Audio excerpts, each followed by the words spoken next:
الحمد لله نحمده ونستعينه ونستغفره ونؤمن به ونتوكل عليه ونعوذ بالله من شرور انفسنا ومن سيئات اعمالنا من يهده الله فلا مضل له ومن يضلل فلا هادي له واشهد ان لا اله الا الله وحده لا شريك له واشهد ان سيدنا ونبينا ومولانا محمدا عبده ورسوله صلى الله على سيدنا محمد وعلى اله واصحابه وسلم تسليما كثيرا وقد قال الله سبحانه وتعالى في محكمه التنزيل والفرقان الحميد بعد اعوذ بالله من الشيطان الرجيم بسم الله الرحمن الرحيم ثم جعلناك على شريعة من الامر فاتبعها ولا تتبع الاهواء الذين لا يعلمون. وقال النبي عليه الصلاه والسلام تركتكم على المحجة البيضاء ليلها كنهارها لا يزيغ عنها الا هالك. صدق رسول الله صلى الله عليه وسلم. அளவற்ற அருளாளரும் அன்புடையோருமாகிய எல்லாம் வல்ல அல்லாஹு சுப்ஹானஹு வ தஆலா அவனுக்கு அனைத்து புகழும் உரித்தாகுகிறார். அல்லாஹ்வினால் படைத்து உலகத்தில் அனுப்பி வைக்கப்பட்ட மனித இனத்திற்கு சீரான நேரான நல்வழியை காட்டுவதற்காக அல்லாஹ்வினால் அனுப்பி வைக்கப்பட்ட நபிமார்கள் ரசூல்மார்கள் அனைவர்களுக்கும் தலைவராக உத்தரவியாக கடைசியாக உலகத்திற்கு வருகை தந்து இவ்வுலகத்தில் தான் வாழ்ந்து கொண்டிருந்த காலங்களில் தனக்கு ஏற்படுகின்ற எண்ணற்ற இன்பங்களை சந்தோஷங்களை மகிழ்ச்சிகளை பொருட்படுத்தாது ஒவ்வொரு நிமிடமும் பின்னாலும் தனது சமூகத்திற்காக சமுதாயத்திற்காக உழைத்து பாடுபட்ட என்று உயர்வுடைய ரசூலுல்லாஹி ஸல்லல்லாஹு அலைஹி வஸல்லம் அவர்கள் மீதும் அவர்களை தொடர்ந்து பின்பற்றி வாழ்ந்த அத்துறை நல்லடியார்கள் மீதும் அல்லாஹ்வின் சாந்தியும் சமாதானமும் என்றென்றும் உண்டாவதாக. அல்ஹம்துலில்லாஹ்.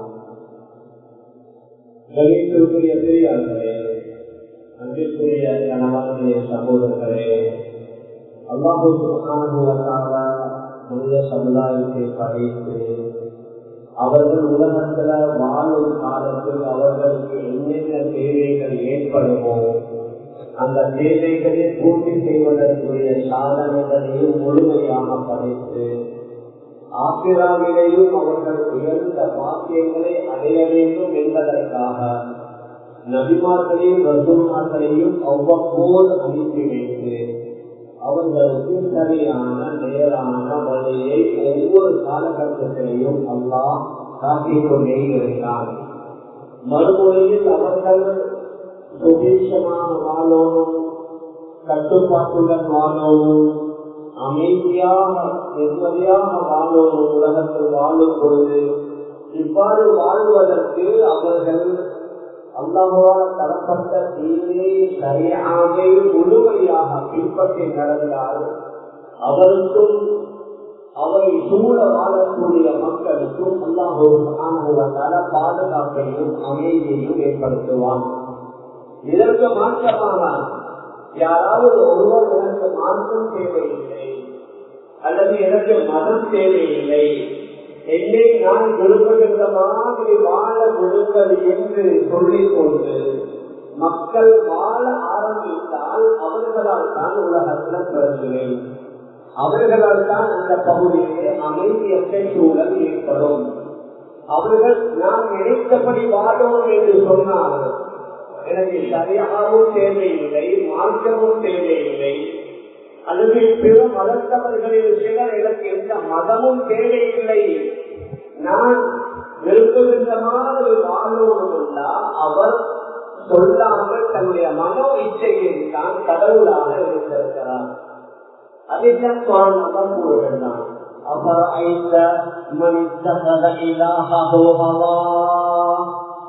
தன்னுடைய மனோ இச்சையை கடவுளாக எடுத்துக் கொண்டாலும் அவரை நீங்கள் பார்க்கவில்லையா?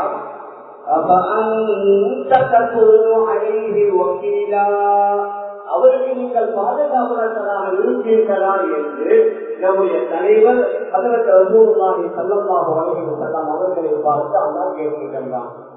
அதனால்தான் உலகத்தில் வாழக்கூடிய கிட்டத்தட்ட 700 கோடி மக்களே 84% மனிதர்கள் ஏதாவது ஒன்றை பின்பற்றி வாழ்கிறார்கள். 200 கோடிக்கும் அதிகமான மக்கள் அல்ஹம்துலில்லாஹ் நம்முடைய தீனை ஷரியாவை பின்பற்றி வாழ்கிறார்கள். அவர்களை போன்று இன்னும் பலர்கள் ஏதாவது ஒரு மதத்தை பின்பற்றி வாழ்ந்து கொண்டிருக்கின்றார்கள். ஒரு 14% எங்களுக்கு மதமும் தேவையில்லை, மார்க்கமும் தேவையில்லை, நாம் நினைக்கின்ற மாதிரி வாழ்வோம் என்று கூறுபவர்களால்தான் உலகத்தில் அதிகமான பிரச்சனைகள். மேலான பெரியார்களே, அன்புக்குரிய கணவான்களே, சகோதரர்களே, அதனால நாம் பார்க்கலாம் ஹஜ்ரத் ரசூலுல்லாஹி ஸல்லல்லாஹு அலைஹி வஸல்லம் அவர்களையும் அல்லாஹ் ஒரு அழகான வழியில தான் நடத்தாற்றினான். நபி அவர்கள் நபிமார்களுக்கு எல்லாம் தலைவர், ரசூலுமார்களுக்கு எல்லாம் தலைவர், மாற்று கருத்து இல்லை. ஆனால் நபி அவர்கள் கூட சுயமாக தான் விரும்பிய மாதிரி அவர்கள் வாழவும் இல்லை, அவர்கள் மார்க்கத்தை கற்பிக்கவும் இல்லை. அவர்கள் மார்க்கத்தும் எந்த விடயமாக இருந்தாலும் வகையை கொண்டுதான் மக்களுக்கு சொல்வார்கள். குர்ஆனில் அல்லாஹ் மிக தெளிவாக கூறுகின்றான்,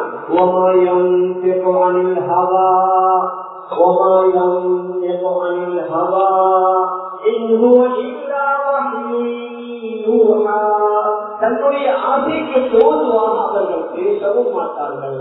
அவருடைய பேச்சு கூட வகை மூலமாக நபியவர்களுக்கு அம்மா வழிகாட்டினான். குர்ஆனை மிக தெளிவாக கூறுகின்றான்,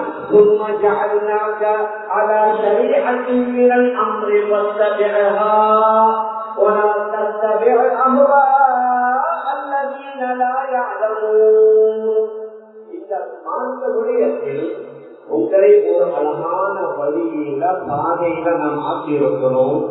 அந்த பாதையை அந்த வழியை தான் நீங்கள் பின்பற்ற வேண்டும். தன்னுடைய மனோ இச்சையை பின்பற்றக்கூடிய அறியாதவர்களுடைய வழியை நீங்களும் பின்பற்றக்கூடாது. செய்தனால் ரசூலுல்லாஹி ஸல்லல்லாஹு அலைஹி வஸல்லம் அவர்களுக்கும் அல்லாஹ் வழிகாட்டினான்.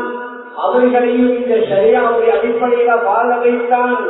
உலகத்தில் நாங்கள் பார்க்கலாம், இந்த நாட்களே வாழக்கூடிய பெரும்பான்மையினர் அவர்கள் ஒரு மத அனுஷ்டானத்தை பின்பற்றி தான் வாழ்கிறார்கள். அவர்களுக்கு பஞ்ச தீவை என்று ஒன்று இருந்தது, அதை அவர்கள் தொடர்பு பண்ணுகிறார்கள். கிறிஸ்தவர்களை எடுத்துக் கொண்டோம் என்றால் அவர்களுடைய 10 கட்டளைகள் பழைய ஏற்பாட்டிலே இருக்கிறது, அதை அவர்கள் பின்பற்றுகின்றார்கள். கிட்டத்தட்ட அதே மாதிரி தான். மேலான பெரியார்களே, சகோதரர்களே, எதை சொல்ல வருகிறோம் என்றால், ஏதாவது ஒன்றுக்கு கீழே ஒருவர் வாழ்ந்தால் தான் கட்டுக்கோப்புடன் அமைதியுடன் கட்டுப்பாட்டுடன் வாழ்வார். அந்த அடிப்படையில தான் நமக்கு அல்ஹம்துலில்லாஹ் தரப்பட்டிருக்கின்றது. புனிதமான ஷரீஅவுடைய அடிப்படையில நாம் வாழவும், ஷரீஅவை படிக்கணும், மற்றவர்களுக்கு நாம் அதை எட்டி வைக்கவும் வேண்டும். இது உலகத்தில் வாழக்கூடிய ஒவ்வொரு முஸ்லிமுடைய ஒரு தார்மீக கடமை. ஆனால் சமீபத்தில் ஏற்பட்ட ஒரு துரதிஷ்டம், ஏற்பட்ட அந்த சஹரானுடைய பிரச்சனை, அந்த பிரச்சனையின் மூலமாக அவர்கள் அதற்கு முன்னாலே 2014 அவர்கள் ஆரம்பித்து விட்டார்கள். பெரும்பான்மை இடத்திலே இருந்த எல்லோரும் ஒரு சில இனவாதிகள், மேலும் அந்த ஒரு 5% இருப்பார்கள். அவர்கள் பல வருடங்களுக்கு முன்னாலே சங்கடம் கட்டி இஸ்லாம் வேர்ல்ட் கேன்சர் என்றே அவர்களுக்கு மத்தியில் இந்த செய்தியை பரப்பினார்கள். உலகத்தில் ஆகப்பெரிய ஒரு கேன்சர் என்ற இஸ்லாம் தான். உலகளாவிய மக்களுக்கு கேன்சர் போன்று ஒரு ஆபத்தான நோய் என்றால் இஸ்லாம் அதை வளரவிடக் கூடாது என்ற ஒரு திட்டத்தை வைத்துத்தான் கடந்த காலங்களில் பல வேலைகளை அவர்கள் செய்து இஸ்லாம் வளரக்கூடாது, இஸ்லாம் முன்னேறக்கூடாது, இஸ்லாமிய முறைப்படி இஸ்லாமியர்கள் வாழக்கூடாது என்பதனால இஸ்லாத்திற்கு எதிராக பலவிதமான பொய்யான பிரச்சாரங்களை செய்ய ஆரம்பித்தார்கள். அவர்களால் வைக்கப்பட்ட மிக முக்கியமான பிரச்சாரம் தான் இஸ்லாத்துல யாராவது விபச்சாரம் செய்தா அவருக்கு கசைகளை அடிக்கணும் அல்லது அவரை கண்ணால் அடித்துக் கொள்ளும், கொலை செய்தால் அவர்களுடைய கழுத்து வெட்டப்படுகின்றது. இஸ்லாமிய பெயர்களை வைத்து வெளிநாடுகள் செய்த ஒரு சில நிகழ்வுகளை காட்சி பாருங்கள். இஸ்லாத்துல அன்பு இல்ல, இரக்கம் இல்ல, கருணை இல்ல, மனிதாபிமானம் இல்ல, நிருகத்தனம் கொண்டவர்கள் என்றெல்லாம் உலகத்தில் நடந்த சில நிகழ்வுகளை ஆதாரமாக வைத்து இஸ்லாம் என்றாலே அது ஒரு வகையான கடினமான போக்கி என்ற பிரச்சாரத்தை மேற்கொள்ள ஆரம்பித்தார்.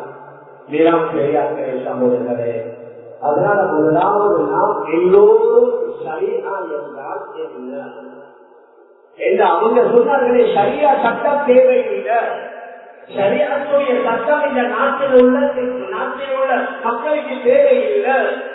இந்த நாட்டில் இஸ்லாமிய ஆட்சியும் இல்லை. இந்த நாட்டில் குற்றங்கள் செய்தால் அவர்களுடைய தண்டனைகள் நிறைவேற்றுவதற்கு எங்களுக்குரிய அந்த உரிமையும் இல்லை. இந்த நாட்டில் உள்ள முஸ்லிம்களுக்கு மூன்று ரைட் உரிமைகள் தான் தரப்பட்டிருக்கு. அல்ஹம்துலில்லாஹ். எல்லா மூலாதியார்கள் அவர்கள் அதை எங்களுக்கு பெற்று தந்தார்கள். ஒன்று NMDA, முஸ்லிம் விவாகரத்து சட்டம். இரண்டாவது நம்முடைய மஸ்ஜிதுகளை வக்ஃப் செய்யக்கூடிய சட்டம். மூணாவது சொத்துரிமை சட்டம். யாராவது மரணித்து விட்டால் இஸ்லாமிய முறைப்படி அவர்களுடைய சொத்தை பங்கு வைக்கக்கூடிய சட்டம். மேற்கத்திய பல நாடுகள்ல, ஆஸ்திரேலியாவுல, கனடாவுல, யூகேல பல நாடுகளில் உள்ள முஸ்லிம்களுக்கு கூட இந்த சட்டம் இல்லை. வக்ஃபுடைய சட்டம் அவர்களுக்கு இன்னும் கொடுக்கப்படல. விவாகரத்துடைய சட்டங்கள் கொடுக்கப்படல. இந்த மூன்றுக்குத்தான் எங்களுக்கு பாராளுமன்றத்தை அனுமதி தரப்பட்டிருக்கிறது. தவறு செய்தால் திருடினால் கையை வெட்டுவது, அதே மாதிரி விபச்சாரம் செய்தால் கசையடி அளிப்பது, எங்களை நாட்டில் தண்டனைகள் வழங்குவதற்குரிய உரிமை முஸ்லிம்களுக்கு கொடுக்கப்படல. ஆனால் பொய்யான பிரச்சாரங்களை செய்து இஸ்லாம் என்றாலே கழுத்தை வெட்டுவதும் தலையை வெட்டுவதும் என்ற பொய்யான பிரச்சாரங்கள் செய்யப்பட்டது. அதுல என்ன செய்த சகோதரர்கள் கூட அவர்கள் சரியாக விளங்காததனால் அவர்கள் சொல்வது சரிதான். அப்படி இருக்கக்கூடாது அல்லவா, இப்படி அல்லவா இருக்க வேண்டும் என்று பேசியவர்களும் இருக்கிறார்கள். நாம் எதை சொல்ல வருகிறோம் என்றால் நேரம் சுருங்கி உள்ள நேரம் பாங்கு 12:25 நாங்கள் பயான் ஆரம்பிக்க போதே 12:45 ஆகிவிட்டது. எதை சொல்ல வருகிறோம் என்றால் முதலாவது ஷரியாக நாங்கள் விளங்குவோம். நிலம் பெரியார்களே, சகோதரர்களே, ஷரியா என்றால் மிக முக்கியமான விடயங்களுக்கு உத்தரவாதம் அளிக்கப்படும். முதலாவது நம்முடைய அக்கீதா, நம்முடைய கொள்கை, நம்முடைய நம்பிக்கை அது முழுக்க அல்லாஹ் மீதிடம் தோணும். அல்லாஹ் அல்லாத யாரையும் எவரையும் எதனையும் எந்த சந்தர்ப்பத்திலும் நாங்கள் நம்பவும் கூடாது, அவர்களிடம் உதவிகளை பெறவும் கூடாது. முதலாவது நம்பிக்கை ஏகத்துவம். அதற்கு மாற்றமாக இணை வைப்பது. நபி அவர்கள் கூட இணை வைத்தாலும் அவங்கள நல்ல விஜயங்கள் அழிந்து விடும் என்று அல்லாஹ்வே சொல்லிவிட்டார். لئن أشركت ليحبطن عملك ولتكونن من الخاسرين. محمد صلى الله عليه وسلم நீங்கள் இணை வைத்தால் உங்களுடைய அமலும் வீணாகிவிடும், நீங்களும் நஷ்டவாதர்கள் என்றும் ஆசைப்படுவீர்கள். அதனால முதலாவது நம்பிக்கை, நம்முடைய விசுவாசம், அது நம்முடைய ஷரியாவுடைய மாநிலே அதை உறுதிப்படுத்தவும், அது பலமாக இருக்கவும். இஸ்லாத்தை ஏற்க ஒருவர் அவர் தாண்டோரித்தனமாக இஸ்லாத்தை விட்டு மதம் மாறினால் அவருக்குரிய தண்டனைகள் தான் செய்கின்றது. அதற்கு பின்னால் நம்முடைய உயிர் யாரும் நாங்கள் யாரும் நமக்கு உயிருக்கு நாங்கள் நீங்களும் சொந்தக்காரன் அல்ல. இந்த உயிரை தந்தவன் அல்லாஹ். நாங்கள் யாரும் எங்களை மாய்த்துக் கொள்ளக் கூடாது. சமீபத்தில் நான் நினைக்கிற இலங்கை நாட்டில தான் ஒரு பாடசாலையை படிக்கக்கூடிய ஒரு மாணவி அவர் மெட்ராஸுக்கு போவதற்கு பணம் இல்லை என்று சூழ்நிலை பண்ணின அந்த நிகழ்வு 2 வாரங்களுக்கு முன்னால கேள்விப்பட்டிருக்கீங்க. ஆரம்ப காலத்தில் எங்களோட நாட்டில இல்ல, ஆனா இப்ப கொஞ்சம் கொஞ்சமா எங்களோட சமூகத்திலே வருது. அவர்கள் விரும்பவர்களை அடைய முடியாது, அதற்காக சூழ்நிலை வேறாவது நஷ்டங்கள் ஏற்பட்டா அவர்கள் தங்களுடைய உயிர்களை மாய்த்துக் கொள்வது இஸ்லாத்தில் அறவே அதற்கு அனுமதி இல்லை. எங்களோட உயிர் நாங்களும் எங்களை மாய்த்துக் கொள்ளேதான். அநியாயமாக வேற யாரையும் அநியாயமாக கொல்லவும் வேதா, கொலை செய்யவும் வேதா. மிக பயங்கரமான எச்சரிக்கை.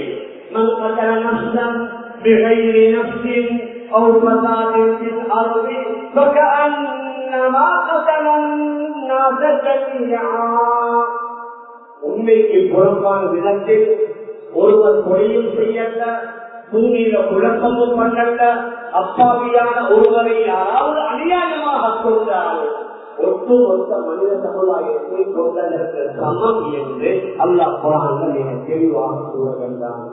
அதனால ஒருவரை கொலை செய்யாமல் விட்டுவிட்டு அவரை வாழ வைத்தால் உலக மக்களை வாழ வைத்ததற்கு சமம்.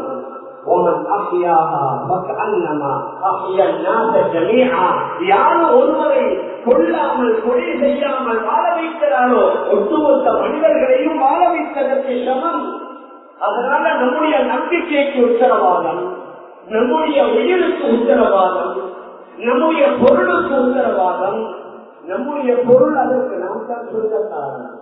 யாரும் அபகரிக்கேலா, யாரும் அதை கொள்ளையடிக்கேலா, யாரும் அதை திருடிக் கொண்டு போக முடியாது. அதனால தான் அதற்கு வேறு வகையான தண்டனைகள் வைக்கப்பட்டிருக்கிறது. நம்முடைய மானம் அது பாதுகாக்கப்படணும், நம்முடைய சுய கௌரவம் பாதுகாக்கப்படணும். யாரும் அநியாயமாக யாரின் மீதும் அபாண்டங்களை வீணான பணிகளை சுமத்தேதா அவர்களுக்குரிய மிக பயங்கரமான தண்டனையை சூழல் 100 அல்லாஹ் கூறுகிறான். அதே மாதிரிதான் நம்முடைய பகுத்தறிவு, நம்முடைய அறிவு, ஆற்றல், பகுத்தறிவு அல்லாஹ் மிக முக்கியமான ஒரு ஞானத்தை ஒரு பாக்கியம். இதற்கு ஊழல் விளைவிக்கக்கூடிய எந்த ஒன்றையும் செய்ய முடியாது, செய்வது கூடாது. அதனால்தான் இந்த போதை வஸ்துக்கள் பாவிப்பது மிக பயங்கரமான ஒரு குற்றம். அதற்குரிய தண்டனைகள் மிக பயங்கரமானது. எங்களோட நாட்டை கூட சிங்கப்பூர் போன்ற கேரளா போன்ற நாடுகள்ல சின்ன அளவு போதை பொருள் இருந்தாலும் மிக பயங்கரமான மரண தண்டனையை கொடுக்கின்றார்கள். அதை பற்றி யாரும் பேசுறதில்லை. மேற்கத்திய நாடுகள்லையும் கொலைகள் இருக்குது. அவங்க வேணும்னா இன்ஜெக்ஷனால கொலை செய்வாங்க, அல்லது வேறு வகையில கௌரவ கொலைகளை செய்வாங்க. கௌரவமான கொலையாம் அல்லது இன்ஜெக்ஷனால கொலையாம். அந்த கொலைகள் கொலைகளாக விரும்புவதில்லை. இஸ்லாமிய சில நாடுகள்ல மாத்திரம் அவர்களுக்கு தடுத்து வச்சு கொலை செய்யப்பட்டால் பாருங்க நிர்கத்தனம் கொண்ட மார்க்கம் என்றெல்லாம் கூறுவார்கள். பெரியார்களே, அன்பிற்குரிய நலவான்களே, சகோதரர்களே, போதை பாவனையினால ஒருவருடைய அறிவு, ஆற்றல், திறமை, ஆண்மை, உடல் பலம், சிந்தனைய சக்தி எல்லாமே படி போய் வெறும் சடலமாக தான் காட்சி தருவாரு. அதனால்தான் அவருடைய பகுத்தறிவும் பாதுகாக்கப்படணும். அதற்கு பங்கம் விளைவிப்பது மிக பயங்கரமான ஒன்று தண்டனை ஏற்படுத்தப்பட்டிருக்கிறது. அதே மாதிரி இஸ்லாமிய நம்முடைய வம்சம், நம்முடைய பிச்சனம், நம்முடைய சந்ததி அது நல்ல முறையில வளரணும். எந்த பிள்ளையாக இருந்தாலும் அந்த பிள்ளைகளுடைய வாப்பாவும் உம்மாவும் உறுதிப்படுத்தப்படணும். ஏற்கத்திய நாடுகளில் பல லட்சக்கணக்கான பிள்ளைகள் அவர்களுக்கு யாரு வாப்பான்னு தெரியாது. ஏன்? விபச்சாரத்தில் தினாவுல பிறந்த பிள்ளைகள். அதனால்தான் இஸ்லாம் தடை செய்திருக்கிறது. சரியான சுத்தமான அலாலான முறையில தாராள திருமணம் செய்யுங்கள். ஆனால் அறமான தவறான முறையில விபச்சாரங்களில் ஈடுபடுவதன் மூலமாக எக்கச்சக்கமான நோய்கள், எய்ட்ஸ் போன்ற பயங்கரமான உயிர்கொல்லி நோய்கள், அதோட லட்சக்கணக்கான குழந்தைகளுக்கு தந்தை யாருந்தே தெரியாத அளவுல அந்த பிள்ளைகளுக்கு சொத்துல பங்கு கிடைக்குமா? அந்த பிள்ளை பெண் பிள்ளையாக இருந்தா பாப்பா வழியாக வரையணுமா? ஏதாவது. ஏன்? பாப்பா யாருன்றே தெரியாது. அதனால் அவன் வழியாக வர முடியாது. பாப்பாவுடைய பங்கிற சொத்து கிடைக்காது. இந்த மாதிரியான பலவிதமான விபரீதங்கள் இருப்பதனால்தான் இஸ்லாம் விபச்சாரத்தை ஹராமாக்கி இருக்கிறது. வேளாண் பெரியார்களே சகோதரர்களே, நாம் சுருக்கமாக சொன்னால் ஷரீஅா என்றால் நம்முடைய கொள்கை, நம்முடைய நம்பிக்கை, நம்முடைய உயிர், நம்முடைய பொருள், நம்முடைய மானம், நம்முடைய இஸ்லாமிய சந்ததிகள், இவைகள் அனைத்திற்கும் உத்தரவாதம் அளிக்கப்பட்டிருக்கின்றது. இந்த முறையில் இவர்கள் வாழ்ந்தால்தான் இவைகளுக்குரிய பாதுகாப்பு கொடுக்கப்படும். இதற்கு மாற்றமாக வாழக்கூடிய நேரத்தில் அந்த இஸ்லாம் ஷரீஅா என்பதற்கு தவறான விளக்கங்கள் கொடுக்கப்படுவதனால தான் இவைகள் தடை செய்யப்பட்டிருக்கிறது. வெறும் குற்றங்களுக்குரிய தண்டனைகள் மட்டுமல்ல, நம்முடைய தொழில், நம்முடைய வியாபாரம், நம்முடைய குடும்ப வாழ்க்கை, நம்முடைய இல்லற வாழ்க்கை, நம்முடைய சமூக வாழ்க்கை, பிற சமூகத்தார்களுடன் எவ்வாறு வாழ வேண்டும் என்ற வாழ்க்கை, இவ்வாறு நீண்ட ஆழமான அகலமான பல விடயங்களை உள்ளடக்கியது தான் ஷரீஅா. உங்களுக்கு ஒருவருடன் இருக்கக்கூடிய கோபம், அவர்களுடன் நீங்கள் அநியாயமாக நடந்து கொள்ளக்கூடாது.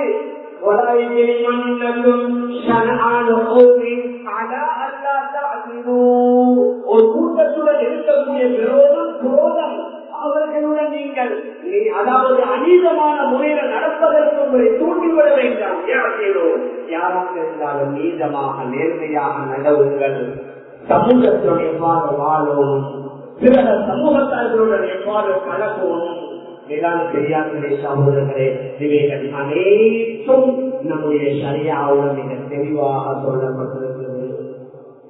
கொடுக்கல் வாங்கல், நம்பிக்கை, நாணயம், நேர்மை, உண்மை, நம்பகத்தன்மை, இவைகள் அனைத்தும் இருக்கும். ஏமாற்று, மோசடி, பொய், பதுக்குதல், இவைகள் அனைத்தும் நம்முடைய மார்க்கத்தில் ஷரீஅவுடன் தடை செய்யப்பட்டிருக்கிறது. ஆனால் நம்முடைய இஸ்லாமிய விரோதிகளுக்கு இது விளங்குவதில்லை. ஏதோ ஒன்றிரண்டை மாத்திரம் பிடித்துக் கொண்டு இஸ்லாமோபியா, இஸ்லாத்திற்கு எதிராக பயங்கரமான பல பிரச்சாரங்கள். விரைவாக சொல்ல நேரம் இல்லை. பக்கத்து நாடுகளிலிருந்து இவங்க புஷ் பண்ணப்படுகிறார்கள். நம்முடைய பக்கத்து நாட்டை இதைவிட மிக மோசமாக நடந்தது. அவளுக்கு தெரியும், பல 500-600 வருடமாக இருந்த ஒரு மஸ்ஜித் அது உடைக்கப்பட்டு இப்ப அவர்களுடைய மத அடிப்படையில் ஒரு கோயில் கட்டப்பட்டிருக்கிறது. பகிரங்கமாக பட்ட பகல்ல மஸ்ஜிதுகள் புல்டோசர்களை வைத்து உடைக்கப்படுகின்றது.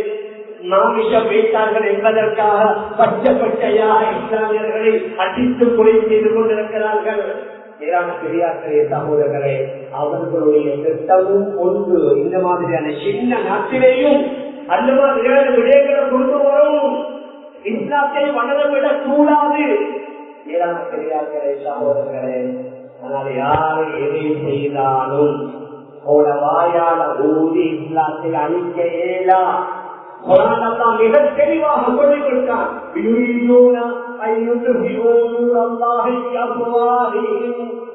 வாயால ஊதி அல்லாஹுடைய நூரை அழிக்கலாம் என்று பார்க்குகின்றார்கள்.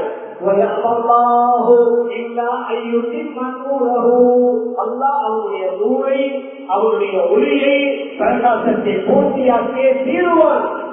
ஆனால் அவருடைய இஸ்லாம் பாதுகாக்கப்படுவதற்கு, அவருடைய ஷரீஅா பாதுகாக்கப்படுவதற்கு நானும் நீங்களும் பங்காளிகளாக இருப்போம். அதுதான் ஆக முக்கியமான ஒரு தலைப்பு. இன்றைக்கு எப்படி நம்முடைய படிப்பு, நம்முடைய தொழில், நம்முடைய வியாபாரம், நம்முடைய மகனுடைய திருமணம் என்று அதற்காக நாம் பாடுபடுவதோமோ முயற்சி செய்கிறோமோ, அதை விட கூடுதலாக மார்க்கம் நம்முடையது, ஷரீஅா நம்முடையது. இந்த ஷரீஅத்துடைய மிக முக்கியமான சின்னங்கள் பாதுகாக்கப்படணும். ஷரீஅவுடைய மிக முக்கியமான அடையாளங்கள் பாதுகாக்கப்படணும். மேலான பெரியார்களே, அன்பிற்குரிய கணவான்களே, சகோதரர்களே, ஆரம்ப காலத்திலிருந்து நாங்கள் பார்க்கலாம். குர்ஆன்ல பல இஸ்லாமிய சின்னங்களை பற்றி அல்லாஹ் பேசுகின்றான். மக்காவுக்கு போனவர்களுக்கு தெரியும், அந்த சை செய்யக்கூடிய ஸஃபா மர்வா, அந்த இரண்டும் இஸ்லாமிய சின்னம். அல்லாஹ்வுடைய சின்னம் அதை பாதுகாக்கவும்.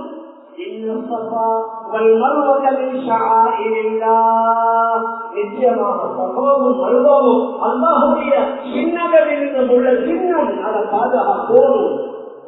அச்சுடைய காலத்துல கொடுக்கிற உபதியா இஸ்லாமியர்களுடைய மிக முக்கியமான ஒரு அமல் ஒரு இபாதா.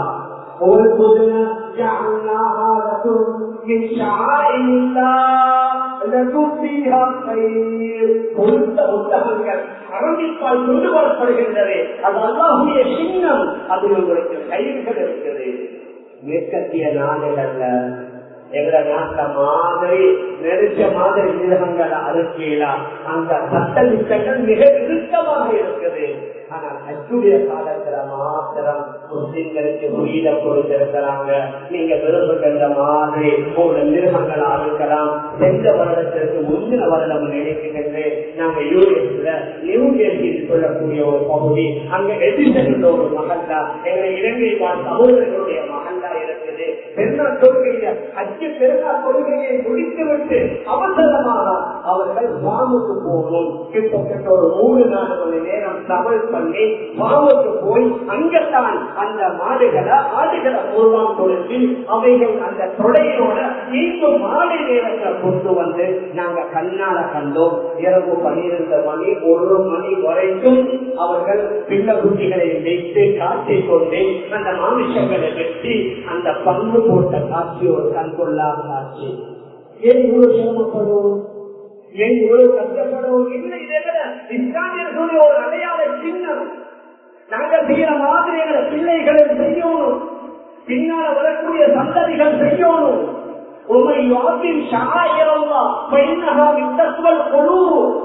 யாராவது அல்லாஹ்வுடைய சின்னத்தை எவர் கண்ணியப்படுத்துகின்றாரோ அவருடைய கல்புல தக்குவா இருக்குகின்றது என்பதனுடைய அடையாளம்.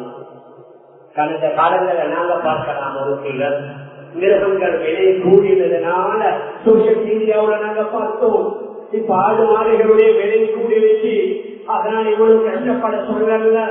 நீங்க அதற்கு மாற்று ஈடாக தொழிலாளர்களுக்கு ஹெல்ப் பண்ணுங்க, மாற்று ஈடாக படிக்கிற மாணவ மாணவிகளுக்கு உதவி செய்யுங்க, விதவைகளுக்கு உதவி செய்யுங்க, மாற்று கருத்தில தாராளம் செய்யலாம். ஆனால் ஒரு ஆளை இல்லாமலாக்கிவிட்டு இன்னொரு ஆளை செஞ்சாங்க சொல்றாங்க. உங்களோட ஆடம்பரமான செலவுகளை வேண்டுமென்றா குறைச்சிட்டு விதவைகளுக்கும் படிக்கிற மாணவ மாணவிகளுக்கும் மற்றவர்களுக்கும் தாராளம் செய்யுங்க. ஆனால் வருடத்தில் ஒரு முறை அந்த அமல் அந்த கையாமல் வரைக்கும் பாதுகாக்கப்படும். அது இஸ்லாமிய சின்னம், அது இஸ்லாமிய அடையாளம். ஐந்தாள தொழுகைக்கு சொல்லக்கூடிய பாங்கு அது இஸ்லாமியர்களுடைய மிக முக்கியமான ஒரு அடையாளம். அதனாலதான் நாங்க பார்க்கலாம், கொரோனாவுடைய காலத்துல மத்தியில சில நாட்கள் ஜமாத்துடைய கொள்கையே இல்லை, மத்தியில் இழுத்து மூடப்பட்டிருந்தது. ஆனால் தொழுகையுடைய நேரத்தில் பாங்கு சொல்லப்பட்டது ஏன்? அது முஸ்லிம்களுடைய மிக முக்கியமான ஒரு சின்னம். அதனால் அது இல்லாமலாக்கப்படக்கூடாது. நாங்க ஒன்றை விட்டுக் கொடுத்தோம், அப்படி அனைத்தையும் விட்டுக் கொடுக்க வேண்டிய கட்டம் கொண்டவர்களும் இதுல நபி அவர்களும் நபி தோழர்களும் மிக உறுதியாக இருந்தார்கள். அவருடைய வபாத்துக்கு பின்னால பலவிதமான பிச்சனாக்கள் ஏற்பட்டது. சிலர்கள் சொன்னார்கள் நாங்கள் தொழுவோம், நோக்கு பிடிக்க மாட்டோம். இன்னும் சிலர் சொன்னார்கள் நாங்கள் தொழுவோம், நோக்கு பிடிப்போம், சட்டம் கொடுக்க மாட்டோம் என்று. இன்னும் சிலர், அதாவது சொல்லக்கூடிய பொய்யான நபிமார்கள் தன்னை பொய் நபியர வாதிட ஆரம்பித்து அவர்களை ஒரு சிலர் பழுவு பண்ண ஆரம்பித்து விட்டார்கள். அந்த நேரத்தில் இருந்த அவர் அபூபக்கர் சித்திக் ரலியல்லாஹு அன்ஹு மிக உறுதியுடன் துணிச்சலுடன் ஈடுபட்டார்கள், செயல்பட்டார்கள். சொன்னார்கள், யார் யார் இதற்கு மாற்றமாக நடப்பீர்களோ அவர்களுடன் மட்டுமல்ல யுத்தம். நபியுடைய காலத்தில் ஒருவர் மிருகங்களுக்கு சட்டம் கொடுக்கின்றார். நபியுடைய காலத்தில் மிருகத்தை கொடுக்கிற நேரத்தில் அந்த கைத்துடன் சேர்த்து கொடுத்தார். என்னுடைய காலத்துல யாராவது நான் மிருகத்தை கொடுப்பேன், நான் கைத்தை கொடுக்க மாட்டேன் என்றாலும் அவருடன் ஜிஹாத் செய்ய நான் தயார். அல்லாஹ்வுடைய சத்தியமாக நபியுடைய காலத்துல கொடுத்த அந்த கைத்தை கொடுக்க மாட்டேன் என்று சொன்னாலும் அதற்காக நான் ஜிஹாத் செய்ய தயார். நான் உயிருடன் இருக்க இந்த கைத்துடைய அளவுக்கு கூட குறைவு வருவதை என்னால் சகிக்க முடியாது என்றார்களே. அதில் சமூகத்தை எல்லாம் வாழ்வோம். ஆனால் எங்களை அறியாமல் எங்களுடைய நாட்டில் இருந்த இஸ்லாமியர்களுக்குரிய எத்தனையோ உரிமைகள் கொஞ்சம் கொஞ்சமாக பறிக்கப்பட்டு கொண்டிருக்கின்றது. இஸ்லாமிய பாட புத்தகங்கள் கொடுத்து விட்டார்களோ தெரியல. கடந்த வருடத்துடைய இறுதி வரைக்கும் பாட புத்தகங்களே கொடுக்கப்படல. சும்மா வீணான பொய்யான சிறப்பணிகள் தாராளமன்ற பாட புத்தகங்களை பார்க்கலாம். அதுல பயங்கரவாதமும் இல்ல, தீவிரவாதமும் இல்ல. ஆனால் வீணாக எங்களின் மீது பணிகளை சுமத்தி அந்த பாட புத்தகங்களை நிறுத்தினார்கள். வெளிநாட்டிலிருந்து வந்த ஆயிரக்கணக்கான அரேபி கிதாபுகள் இன்றைக்கு கஷ்டத்தில் இன்னும் அங்கே தடுத்து வைக்கப்பட்டிருக்கின்றது. அதை வெளியே கொண்டு வருவதற்குரிய அனுமதிகள் இல்லை. எங்க நாட்டில் நடந்த மக்கள் அல்ஹம்துலில்லாஹ் ஒரு லட்சத்திற்கும் மேற்பட்ட மாணவ மாணவிகள் அதன் மூலம் அவர்கள் பலன் பெற்றார்கள். வீணான பணிகளை சுமத்தி அந்த மக்கள் மதரசாவுக்கை கூட அந்த பெயரை வைக்க கூடாது, குரான் மதரசான்னு வைக்க ஒன்றும் இல்லை. சில நேரத்தில் அவர்களே வருவாங்க, போலீஸால ஆணையால வருவாங்க. சும்மா வந்து எங்களை சிரமப்படுத்தல, நாங்களே அவங்கள்ட்ட கொடுக்கலாம். பாருங்க என்ன இருக்குது, இந்த தாரீஸ் இருக்குது, தௌஹீத் இருக்குது, அகீதா இருக்குது, சுத்தம் இருக்குது, சரித்திரம் இருக்குது, தஜ்வீத் இருக்குது, குர்ஆன் ஹதீஸ் தான் இருக்குது. இதுல பயங்கரவாதமும் இல்லை, தீவிரவாதமும் இல்லை. மேலான பெரியார்களே, சகோதரர்களே, அதே மாதிரி பெண்களுடைய திருமண வயது ஆரம்பத்துல 16-14 இருந்துச்சு. இப்ப அதை 18 ஆக்கி விட்டாங்க. சின்ன வயசுல யாரும் திருமணம் முடிச்சு கொடுக்கறல்ல.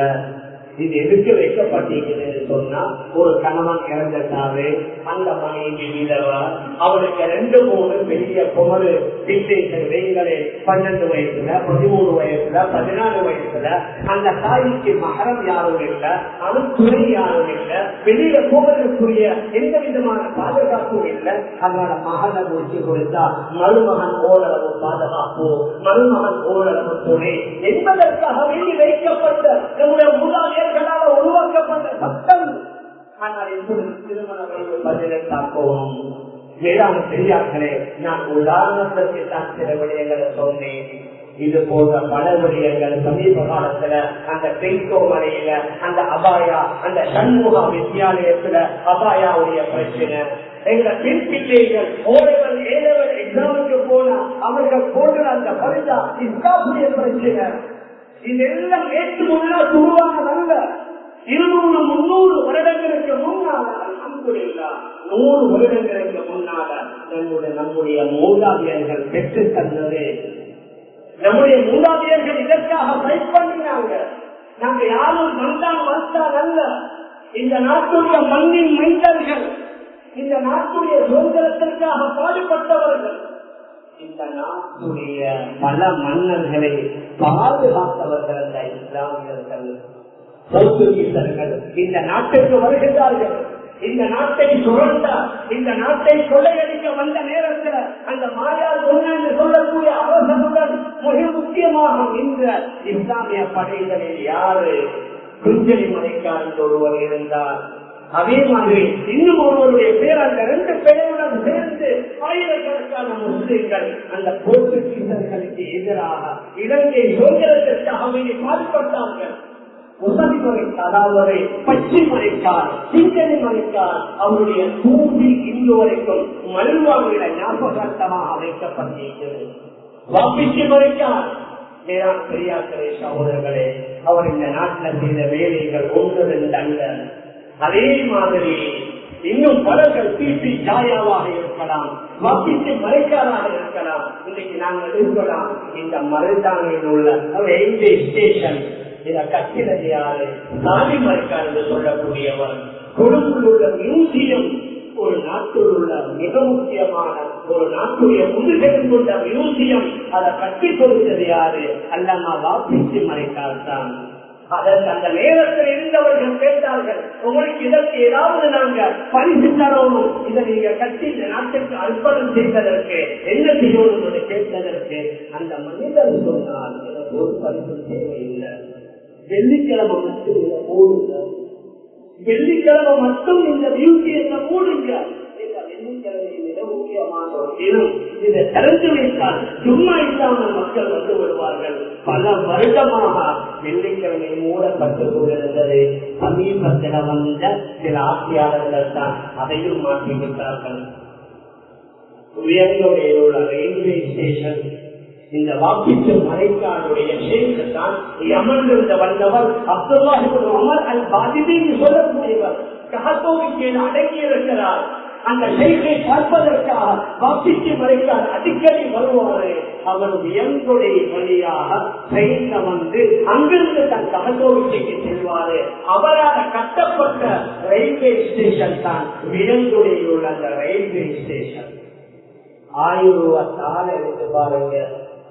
அதுல தலப்பா கட்டியவர் மாதிரி ஒரு முஸ்லிமுடைய போட்டோ இருக்கும். யாரு அவர்? உமர்லக்கை பணிக்கர் என்று சொல்லக்கூடிய 7ஆம் ஊரை சேர்ந்தவர். 1925 கண்டி தலதா மாளிகைக்கு கொம்பன் என்று சொல்லக்கூடிய ஒரு யானையை பரிசாக கொடுத்தார். அதனால்தான் 1000 ரூபாய் நோட்டில் அவருடைய பெயர் இன்று வரைக்கும் பதிக்கப்பட்டிருக்கிறது. 2ஆம் ராஜசிங்கம் மன்னனை சுரத்திக் கொண்டு வருகிறார்கள் அந்நிய படை. அதாவது மகிழங்கனையில பங்கரகம என்ற ஊருல அந்த மன்னனை சுரத்திக் கொண்டு வந்த நேரத்தில் ஒரு இஸ்லாமிய பெண் தான் அந்த மன்னன் உயிரை பாதுகாத்து தன்னுடைய உயிரை கொடுத்த ஒரு பெண் என்ற ஒரு இஸ்லாமிய பெண். நான் எதை சொல்ல வருகிறேன் என்றால், இலங்கை நாட்டிற்காக இஸ்லாமியர்கள் செய்த அந்த தியாகங்கள் கொஞ்சம் நெஞ்சம் அல்ல. இலங்கை நாட்டுடைய வியாபாரத்தை சர்வதேச மயப்படுத்தியது யாரும் முஸ்லீம்கள். அதாவது பண்டுகாலைய மன்னர் அனுராதபுரத்தை ஆட்சி செய்து கொண்டிருந்த வேலையில வெளிநாட்டுடைய பல நாட்டவர்களுக்கு அனுராதபுர ராஜ்யத்துல பல இடங்களை ஒதுக்கி இருந்தார். அதுல ஒரு இடம் யவனர்களுக்கு ஒதுக்கப்பட்டிருந்தது. யவனர்கள் என்றால் மகா வம்சத்துல அது அரேபிய இஸ்லாமியர்களுக்கு எழுதப்பட்டிருக்கின்றது. அரபு நாட்டிலிருந்து வந்த இஸ்லாமியர்களுக்கு தனியான ஒரு இடத்தை ஒதுக்கி இருந்தார். ஏன்?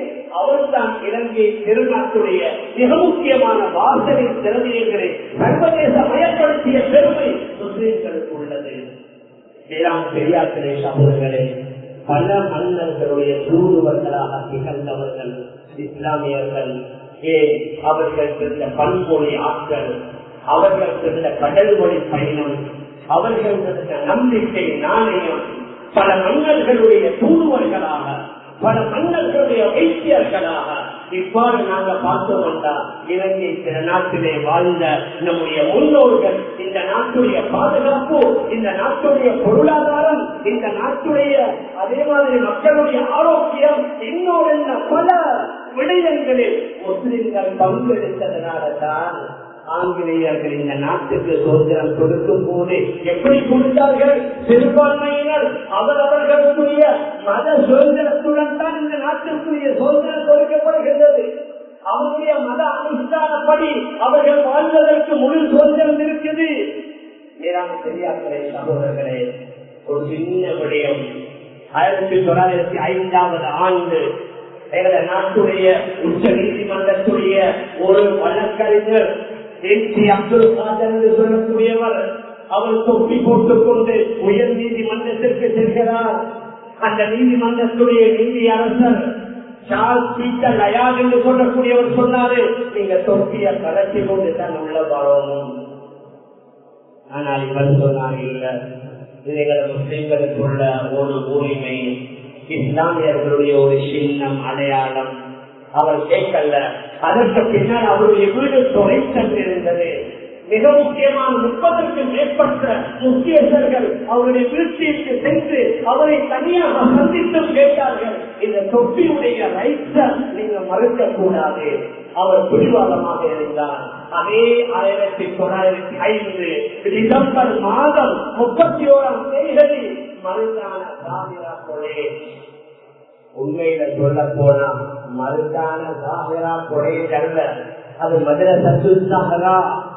ஆரம்பத்தில் வசூல் செய்யப்பட்டது மதரசாவாகத்தான், பின்னால்தான் அது கொலேஜாக மாறிச்சு. அதற்கு பின்னால ஜமதக்கோடையில கையிலியான் இருக்குது.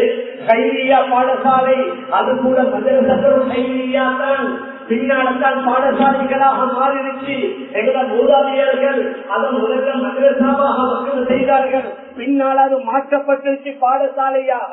நாம் எதை சொல்ல வரோம் என்றால் 1905 டிசம்பர் மாதம் 31ஆம் தேதி அந்த மர்ஜான சாஹிரா காலேஜில் 30,000க்கும் மேற்பட்ட இலங்கையுடைய பல பாகங்களிலிருந்து வந்தவர்கள் என்ன செய்தார்கள்? ஒரு ஆர்ப்பாட்டத்தை செய்தார்கள். அந்த ஆர்ப்பாட்டத்தின் முடிவின் காரணமாக யூகேயிலிருந்து 1906 ஒரு மெசேஜ் ஒன்று வருது.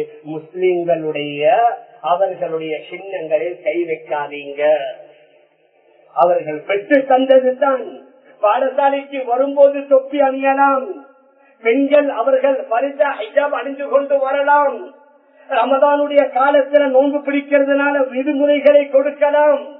ஏதாவது பெரியார்களே, அன்பிற்குரிய கணவான்களே, சகோதரர்களே, தொப்பி போடுறது பருவோ வாஜிபோ அல்ல.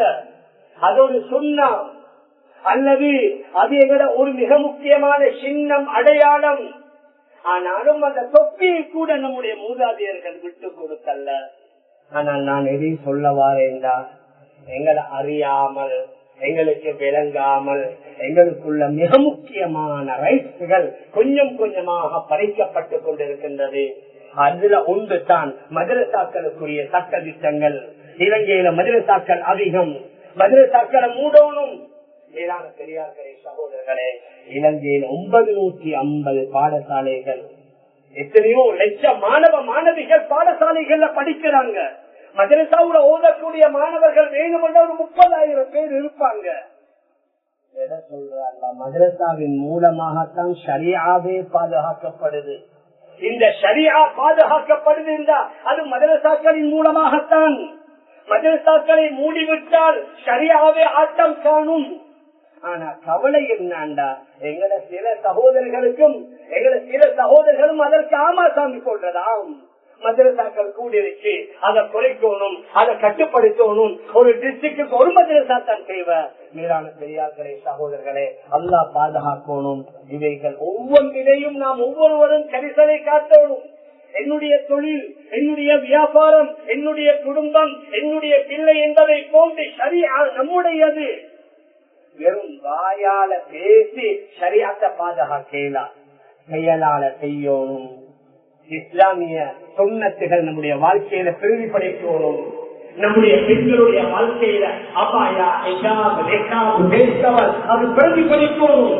மேற்கத்திய நாடுகள் அல்ஹம்துலில்லாஹ், சில நாடுகளுடைய தலைநகரங்களை பார்த்தா கனடாவுல டொரண்டோ இருக்குது, அதே மாதிரி லண்டன்ல லெஸ்டர் போன்ற சில பகுதிகள் இருக்குது. அங்க சில பகுதிகளுக்கு போனா அது லண்டன் கனடா மாதிரி அல்ல, பாகிஸ்தானுடைய கராச்சி மாதிரி, இந்தியாவுடைய மும்பை மாதிரி. அந்த அளவுக்கு ஆண்கள்கிட்ட பெண்கள்கிட்ட இஸ்லாமிய அடையாளங்கள். நான் என்ன சொல்ல பாருங்க, இந்த நாட்டுல நாங்க இஸ்லாம் இஸ்லாம் பேசுவதை கூட கூடுதலாக எங்களை செய்யல வரணும். கவலை என்னால் அந்த தஹரானுடைய பிரச்சனை ஏற்பட்ட நேரத்துல கொழும்பில் உள்ள மிக முக்கியமான ஒரு கட்சியிலேயே 25க்கும் மேற்பட்ட இஸ்லாமியர்கள் வந்திருக்கிறாங்க. ஐடென்டி கார்டு உள்ள பெயர்களை மாற்றணும். இஸ்லாமிய பெயரோட வெளியில போனா ஆபத்தான். ஆனா அவங்க மாற்றி கொடுத்தது அவங்களுக்கு வேற வகையான பயம். இவங்க பெயரை மாற்றி வேற ஏதாவது செஞ்சா அது இன்னும் ஆபத்தா போய்விடும். மேலான பெரியார்களே, சகோதரர்களே, அதனால நாம் எதை சொல்ல வருகிறோம் என்றால் ஷரியாவை பாதுகாக்கிறது நம்முடைய உடனுடன், நம்முடைய ரத்தத்துடன் ஊழியராக இருக்கணும். நம்முடைய நடைமுறை பாவனைகளை வெளிப்படணும். முஸ்லீம்கள் 100% வாழக்கூடிய மதவாக்குளம் போன்ற ஊர்கள்ல எங்களுக்கு நல்ல எல்லா வகையான அனுகூலங்கள், எந்த வகையான அழுத்தங்கள் இல்லை, எந்த வகையான வேறு விதமான சிக்கல்கள் இல்ல. மேலான பெரியார்களே, அன்புக்குரிய கணவான்களே, சகோதரர்களே, அதனால் எங்களை திருமணமாக இருக்கலாம், மற்றும் உண்டான இதர வைபவங்களாக இருக்கலாம், ஏழைகள பாடசாலைகளாக இருக்கலாம். நான் குறித்து வருகின்றேன். இறுதியாக எழுதி சொல்லவா வேண்டாம், எங்களை இஸ்லாமிய சில பாடசாலைகள்ல நாங்க பார்க்கலாம். கடந்த டிசம்பர்ல சில பாடசாலைகள்ல அந்த கிறிஸ்துமஸ் கீதம் கூட பாடி இருக்கிறாங்க. சில பாடசாலைகள்ல பொங்கல் விழா கூட கொண்டாடி இருக்கிறாங்க. அந்த கிறிஸ்துமஸ் எங்களுக்குள்ளதான், அந்த பொங்கல் எங்களுக்குள்ளதான். மாஸ்டர்மார்களும் ஆசிரியர்களும் மாணவ மாணவிகள் எல்லாரும் சேர்த்து டான்ஸ் ஆடுறது, இது என்ன ஒரு இஸ்லாமிய கலாச்சாரமா? மேலான பெரியார்களே, அன்பிற்குரிய கணவான்களே, சகோதரர்களே, அதனால நான் எதை சொல்ல வருகிறேன், நான் என்னை சேர்த்து கூறுகின்றேன். அவங்க இவங்களால எங்களை யாரும் கண்ணியப்படுத்தல, எங்களை கண்ணியப்படுத்துறது அல்லாஹ். நாங்கள் இஸ்லாமிய முறைப்படி வாழ்ந்தால் அல்லாஹ்தான் எங்களை வேதத்தை செய்வான், அல்லாஹ்தான் என்னை கண்ணியப்படுத்துவான். அவர் சொல்வார்கள், நாங்கள் யாரல்ல, இஸ்லாத்தின் மூலமாக தான் அல்லாஹ் எங்களை கண்ணியப்படுத்தினான்.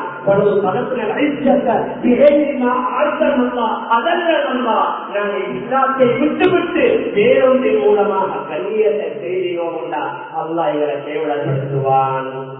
இதற்கு சில அரபு நாடுகள் அந்த போக்குல தான் போறாங்க.